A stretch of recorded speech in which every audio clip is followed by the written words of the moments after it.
este día estamos compareciendo al Gabinete de Defensa y Seguridad para pedirles que de inmediato trabajemos en conjunto, pronto, para que podamos lograr salir al paso de una mutación del cambio de la forma de operar del mundo de las maras y pandillas, que se ha vuelto muy sofisticado. Están usando tecnología de punta que ni tan siquiera el Estado tiene, como por ejemplo, tecnología de comunicación, usando redes sociales, usando armas, preparándose en cómo utilizar explosivos. Tenemos esas evidencias.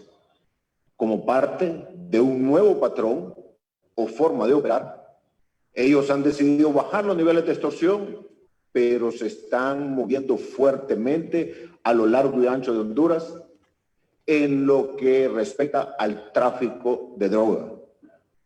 Están penetrando diferentes sectores de la sociedad, no solamente a nivel territorial, sino a nivel de sectores sociales. Prácticamente están llegando a todo el territorio del país. Un equipo de expertos nos ha recomendado, entre otras cosas, aprovechar las capacidades que tiene la jurisdicción anti-extorsión para migrarlo, para hacerlo más comprensivo en cuanto a lo que podría ser una jurisdicción especial para tratar el tema de maras, pandillas y también el tema de terrorismo. Esa nueva jurisdicción nos puede permitir una coordinación más efectiva, una complementariedad que ya lo hemos visto que ha sido exitosa en el caso de la extorsión. 92% de efectividad tiene esa unidad en cuanto a judicializar los casos. Y ahí están desde personal civil, Fuerzas Armadas, Policía Nacional y con mucha cooperación también de otros países. Como saben, y como establece nuestra Constitución, mi mandato como presidente finaliza el 27 de enero del año 2022. Ese día, en 11 meses, dejaré la presidencia y entregaré el mando a la próxima o próximo presidente que el pueblo de Honduras escoja. Reitero mi compromiso. Quiero ser claro. Hasta el día que deje el cargo, el 27 de enero del año 2022, seguiré luchando contra los criminales porque ese es el compromiso con el país. Ese es mi compromiso asumido y porque no conozco otra forma de vivir si no es enfrentando lo que no está bien, trabajando para resolver los problemas. Tengo la esperanza en Dios. Le pido a Dios que el próximo gobierno continúe la batalla contra la delincuencia, que es la batalla por la paz y la tranquilidad de Honduras. Y que el próximo presidente o presidenta esté dispuesto a hacer lo que tenga que hacer, a construir sobre lo que se ha logrado en Honduras, porque entonces nuestro país podrá ganar definitivamente esta lucha contra la inseguridad, contra las pandillas y el narcotráfico. Pero no sabemos quién será el próximo presidente o presidenta. Entonces lo contrario también es posible que ocurra, porque las acciones anticrimen más poderosas y efectivas que hemos tomado fueron rechazadas por el mundo criminal como por algunos sectores políticos. Y si el próximo gobierno no continúa esta lucha, las cosas se empeorarán como nunca antes. Sin embargo, para ser franco, existe un factor insólito. Incluso, si el próximo presidente quisiera poner fin al narcotráfico, existe un riesgo real de que la lucha contra el narcotráfico pueda colapsar silenciosamente. El factor insólito es que los narcos han encontrado lo que creen es la llave mágica, un instrumento tan maligno y poderoso que Dios lo colocó en los 10 mandamientos porque requería su propia prohibición y advertencia. Éxodo 20:10, no hablarás contra tu prójimo falso testimonio. Pero para las fuerzas del mal, como son los sicarios y los narcotraficantes, ni la palabra del Señor les impide apoderarse de la llave mágica, porque con ella creen que pueden destruir a todos los que luchan contra ellos. Y no solo usar y derrotar a los operadores de justicia, pero también convencer a todas las instituciones y a los futuros presidentes de que desistan y nunca más se opongan a ellos. Vean, si el próximo gobierno de Honduras no continúa esta lucha, si no hay un líder con la voluntad de continuar esta batalla contra los narcotraficantes y los delincuentes, ¿será porque los narcos han descubierto la llave mágica que le da a los criminales beneficios extraordinarios, aun cuando ellos violaron la ley y el mandamiento bíblico contra el falso testimonio?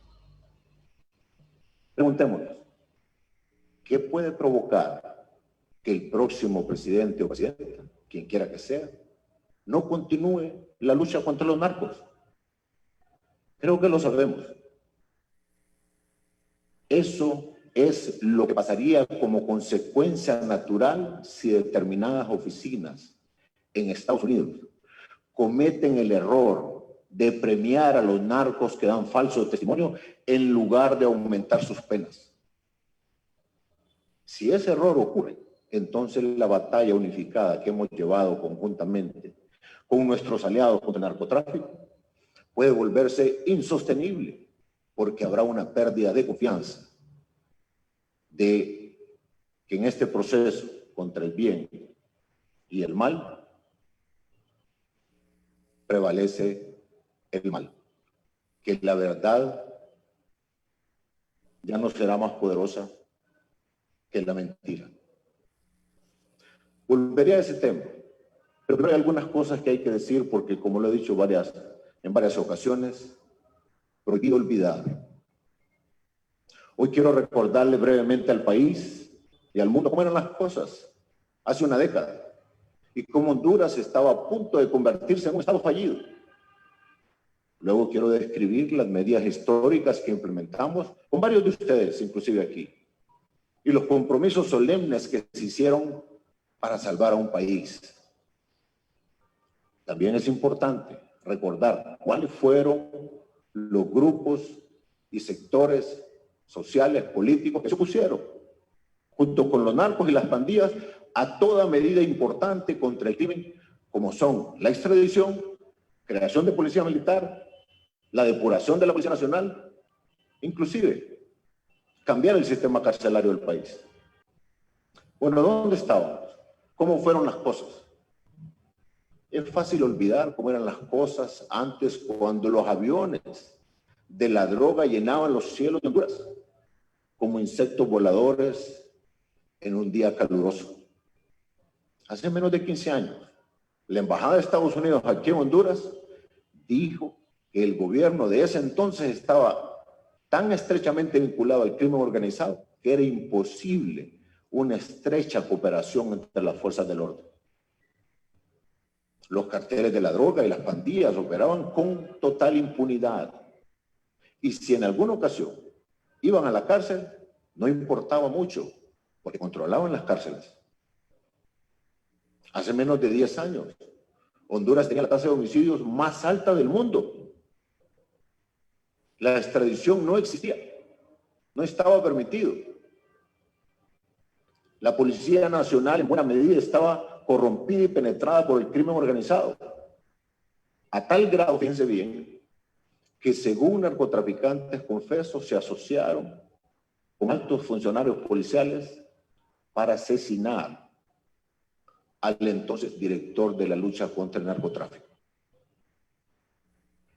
Uno de estos violentos y sanguinarios grupos criminales se les llamaban los cachiros. Los cachiros no solamente administraron su imperio criminal sin temor a ser perseguidos, sino que incluso se les adjudicaron contratos de obra pública. La conclusión de los observadores internacionales fue que Honduras estaba a punto de convertirse en un estado fallido. lo dijeron 2 embajadores y muchos expertos. O luchamos de manera frontal y decidida por recuperar nuestro país, o sería tomado definitivamente por los narcos. ¿Qué cambiamos? Lo que prueba y demuestra sobre quién es quién. Quiero hablarles de eso. Así fue la situación en el 2010 cuando asumí la presidencia de este Congreso. Desde esa legislatura aprobamos una serie de leyes, entre ellas 8 muy importantes, que tenían que ver con la seguridad, con la plataforma de lo que venía. Seguridad era la clave. Esas 8 leyes, las más importantes, eran odiadas y temidas por los narcotraficantes y el mundo criminal. Si miran estas medidas, sabrán quién es quién y por qué acciones de este tipo solo serían tomadas por enemigos jurados de los narcotraficantes.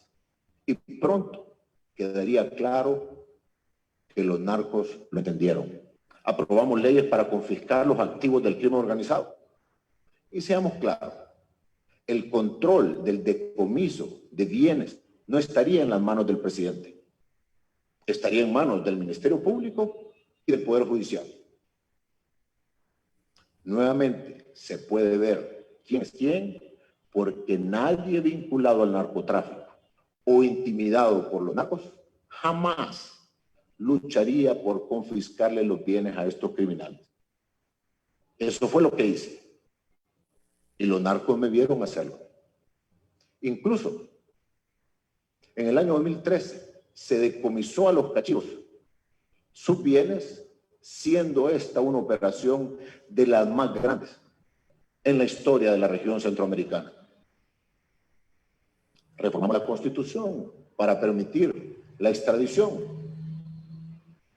En el Congreso, por la poderosa influencia del crimen organizado y el temor a represalias, fue una batalla para aprobar esas medidas. Tomé la iniciativa en la lucha para aprobar la extradición. Conversé con diferentes sectores de la sociedad muy privada y tuvimos que sesionar 2 veces porque era una reforma constitucional y a puerta cerrada para proteger a los diputados. Y lo hicimos, a pesar de muchas voces opositoras y quienes decían no lo hagan. Nuevamente, ahí se puede ver quién es quién. Porque nadie vinculado al narcotráfico o intimidado por los narcos jamás lucharía por establecer la extradición. Y eso fue lo que hice. Y los narcos me vieron hacerlo. Y a pesar del feroz rechazo político de unos sectores de la oposición, creamos la institución que haría posible la reforma policial. Una institución a la que los criminales le temen y que ha sido de mucho apoyo al Ministerio Público. Una institución en la que la gente confía.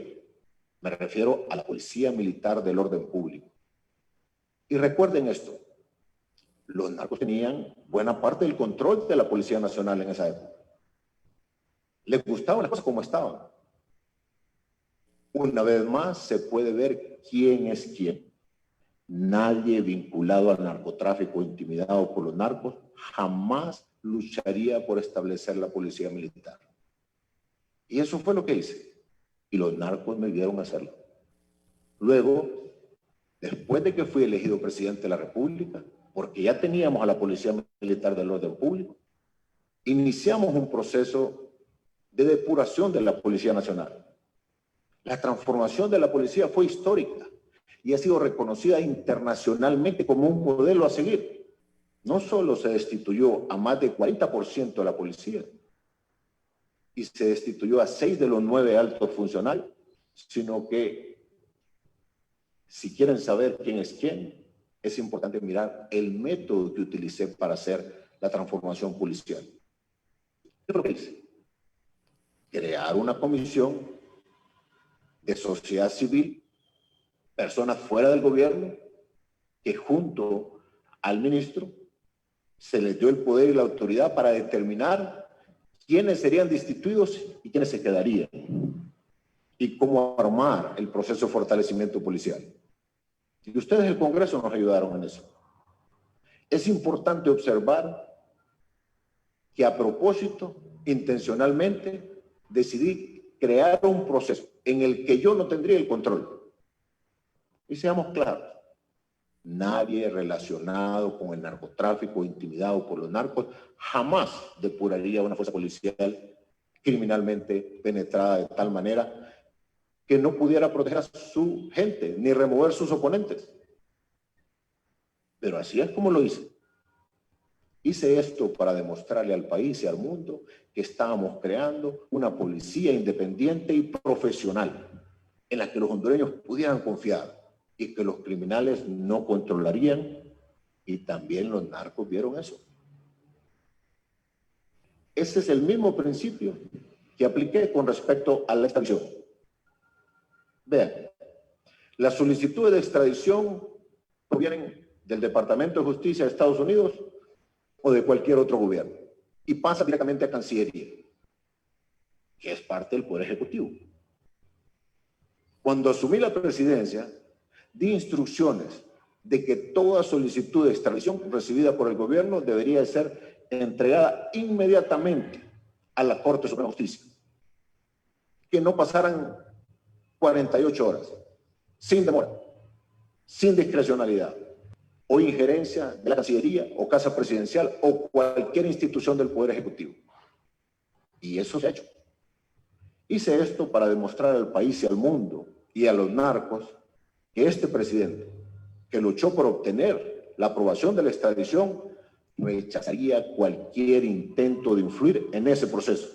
Honduras ha extraditado a 24 personas imputadas y solicitadas por Estados Unidos. 15 se entregaron directamente a negociar con la DEA y 5 han sido capturados al ingresar. Muy bien, ¿qué acciones se hicieron? ¿Quién lo hizo? ¿Cuáles fueron los resultados? ¿Y cuáles fueron los reconocimientos? 2013, mi compromiso con el país fue: voy a hacer lo que tenga que hacer, y los narcos sabían que no eran solo palabras. Ya habíamos demostrado con acciones, con las batallas que dirigí en este Congreso, con muchos de ustedes y otros que ya no están, que estábamos comprometidos con las acciones difíciles y peligrosas, pero necesarias para derrotar el mundo criminal. Lo digo con claridad. Los cachiros fueron los primeros narcos en entender que los buenos tiempos para los criminales terminarían si alguna vez yo me convertía en presidente de la República. Vean esto. Antes de las elecciones del 2013, en el territorio que ellos controlaban, dieron órdenes para que nadie votara por mí. Y vean los resultados de las urnas en Colón. Perdí prácticamente la gran mayoría, si no todas. Pero a pesar de sus intentos, por la voluntad de Dios y con el apoyo de la mayoría del pueblo hondureño, gané las elecciones. Y los cachiros sabían que para ellos había terminado su reinado de terror. Esto es lo que hicieron entonces. Vean ustedes. 10 días después de las elecciones del 2013, de acuerdo a un periódico de Estados Unidos, los cachiros fueron a Belice a una reunión que sus abogados habían acordado con el Departamento de Justicia y la Administración de Control de Drogas de Estados Unidos, DEA, para ofrecer entregarse a las autoridades estadounidenses. Ahora piensen en eso. Los cachiros decidieron su mejor opción. Conmigo, como presidente, era abandonar su imperio de $1.000 millones o más, donde habían operado con total impunidad y habían gobernado como reyes, matando, violando, robando, traficando drogas y viviendo una vida llena de lujos y opulencias. Y que en cambio, vean bien, su mejor opción era pasar el resto de sus vidas en una celda, en una prisión extranjera. Hoy, los cachiros y otros narcotraficantes, asesinos confesos, están negociando, usando la llave mágica. Dicen mentiras al afirmar que los narcos podían hacer tratos conmigo. Estas mentiras son parte de su venganza. Pero si lo piensan, analicemos, ya saben que están mintiendo. Estos criminales tenían más de $1.000 millones. Si había un presidente que estaba haciendo tratos con narcos, hagámonos la pregunta, ¿por qué decidieron 10 días después de su elección abandonar su imperio para pasar el resto de sus vidas en una prisión extranjera? Los hechos son claros. Los cachiros se rindieron, al igual que otros 15 se entregaron para negociar, 24 extraditados, 5 capturados allá. De otros narcos, ¿qué iban a pensar? Si ya sabían que yo había demostrado que sería implacable, que crearía las leyes y las herramientas para vencerlos, que los íbamos a perseguir, que los capturaríamos y serían extraditados, que no se haría trato con ellos, porque había una voluntad política inclaudicable y la sigue habiendo hasta el final de mi gobierno. Los cachitos entendieron que si querían un trato, entonces tendrían que hablar con Estados Unidos, porque yo no haría tratos con criminales. Se rindieron a Estados Unidos porque con mi gobierno se les acabó la fiesta. La llave mágica, el arma de los narcos y la amenaza que enfrenta Honduras. Quiero hablarles de eso. Cuando los cachitos fueron a Belice, pidieron un trato. Lo que Estados Unidos les dijo fue que solo conseguirían un trato si podían ofrecer un testimonio que produjera acusaciones criminales y condenas a otras personas. Pero los cachitos no tenían nada que ofrecer. Así que pasaron más de un año bajo su dirección y supervisión, operando en Honduras, traficando droga, cometiendo crímenes. Y una versión periodística afirma que mataron gente en ese periodo. Siguieron operando con la esperanza de poder producir algo para que fuera usado por los fiscales estadounidenses y que produjera un trato beneficioso para los cachitos.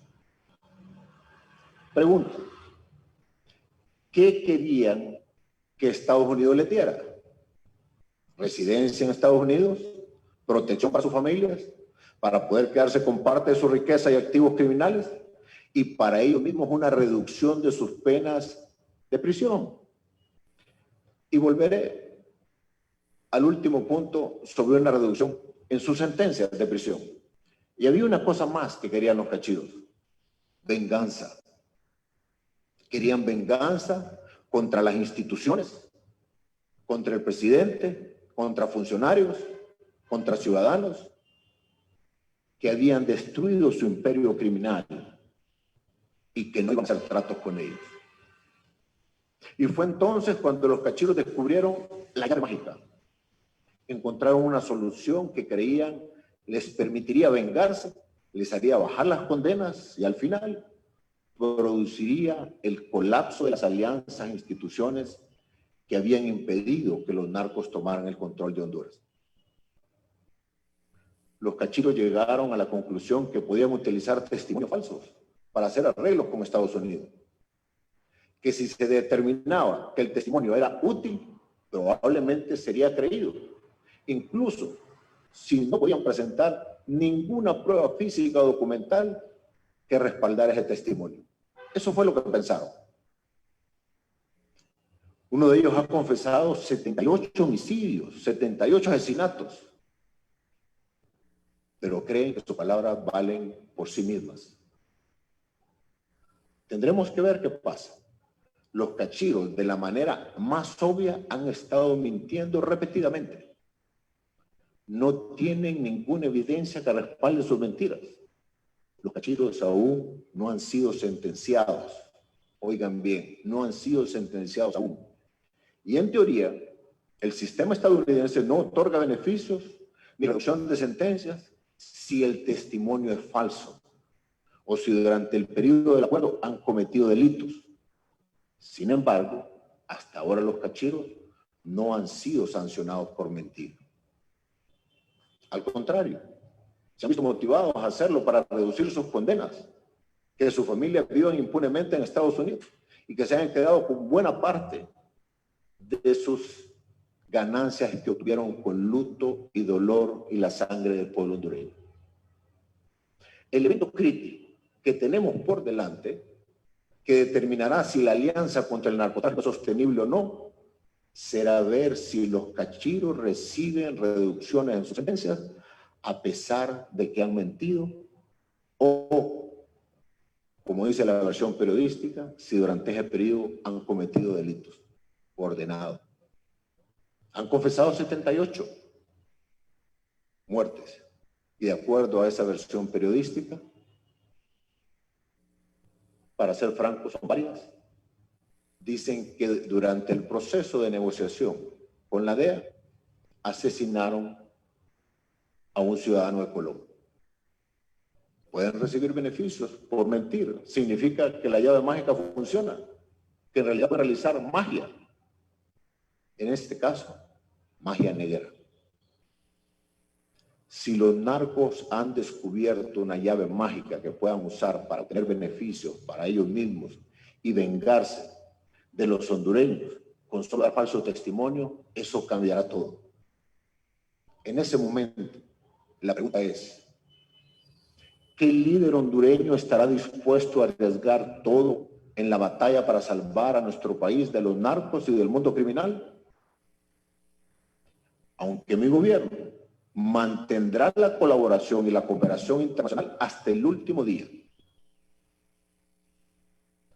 Si los narcos logran que las autoridades estadounidenses, en esencia, ayuden a los narcotraficantes a vengarse de los operadores de justicia hondureños, de los funcionarios que lideraron la persecución de los narcos, significará que tarde o temprano los sistemas de cooperación efectiva que ayudamos a construir, que han sido reconocidos y elogiados repetidamente por Washington, inevitablemente colapsarán. Y no solamente en Honduras, sino en varios países de las Américas o en otros lugares del mundo. Trabajando con nuestros aliados, e incluyo a Estados Unidos, construimos un sistema que redujo el paso de la cocaína por Honduras de 87% a 4%. Algo sin precedentes, un éxito extraordinario.